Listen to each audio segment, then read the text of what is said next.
Rodney, I've been interested in religion, and I have looked at the Christian religion to see what it's composed of, and I know what Jesus Christ is supposed to be. I know what the Trinity is supposed to be. Mm-hmm. But when I see philosophers, Christian philosophers, applying what they called Christological or Trinitarian approaches to things that are way beyond the theology, I begin to be a little bit baffled. So I want to talk to you as both a scientist and a theologian about these extrapolations of Christology and Trinitarian approaches to even science. Yeah. Well, I probably share some of your skepticism on that one.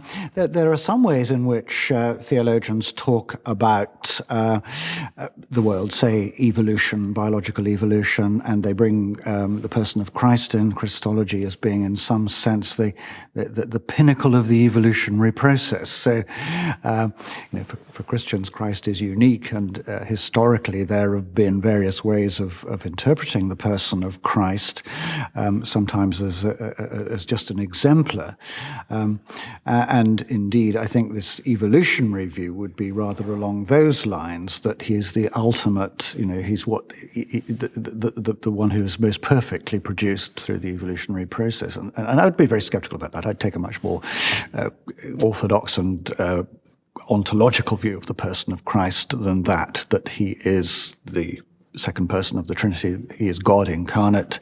Ontologically, he is God and man, and has come to dwell in the universe. He's the Word that upholds the universe. The second person of the Trinity, and in various passages of Scripture, we see him as the Word upholding the universe. So when you do that, though, can you then extrapolate that whole concept to try to understand the universe, or can you use that concept to understand the universe? Or does that concept have to remain constrained within its own, potentially powerful theological meaning, but really to go outside of that, it seems to me a little bit dangerous. Yeah, I think what I wouldn't want to do is sort of draw arguments, theological arguments from the world, really, from these sorts of considerations about the Trinity. Theologically, the creation is a work of the Trinity. Irenaeus in the 2nd century talked about the Word and the Spirit being the two. One couldn't do it by itself. You needed three. Well, it's the three persons who are all involved, and they are one. I'm just teasing you. Sure, indeed, and they're a perfect unity, but they are three persons in the Godhead who are in community. And I suppose that you might want to think that, or ask the question, are there ways in which the universe reflects that Trinitarian creation? And I think there may well be ways in which it does. So, for example, Augustine talked about the human person, the mind and the will, and so the various parts of the of our personhood as interacting in relationship, or being all part of the one, if you like, and modelling the Trinity in some sense. Male and female, the interrelationship of human persons as reflecting relationality in the Trinity. In quantum theory, some people talk about quantum entanglement, and if you think back to the Einstein-Podolsky-Rosen experiment, where you have a quantum system which remains a single system, even though parts of it are separated to opposite ends of the universe, and you make an observation here and it affects what happens there. This is a united system. So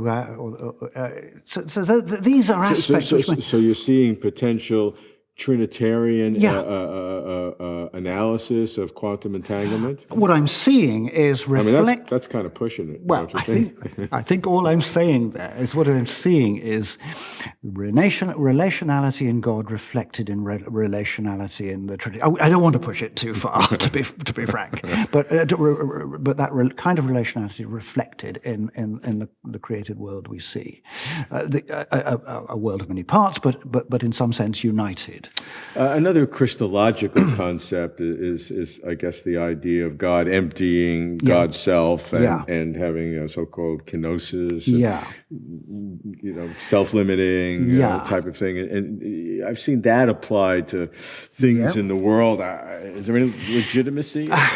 Well, the original context of kenosis is the person of Christ emptying himself and becoming a human being, living and dying a human, and but dying that's on a been cross. extrapolated. Well, it has rather been extrapolated to the creation, and I'm a little bit wary of that. There's some very eminent people who take that line, who I have a lot of sympathy with in many ways. But I'm a little bit. I think what I would say is that there is a sense in which God creates space for us and to give us free will and so on, and therefore, doesn't prevent us exercising that will. Or doesn't, he's and God could, so that's a self-limiting. Exactly. Because God could prevent us. So that is a kind of self-limiting. There is a kind of kenosis there, I suppose. And the way God interacts with the world may in some sense be. So is this helpful? Is it helpful to do a Christological or a Trinitarian, if I got my adjectives correct, interpretation of the world? Is that a helpful thing? Oh, I think it's. I mean, if you're an atheistic scientist, it probably doesn't mean much to you, but if you're a theologian thinking about the doctrine of creation and the way God interacts with the world, then that probably is helpful theologically. And it's probably a way in which science has helped theology to think about its fundamental doctrines.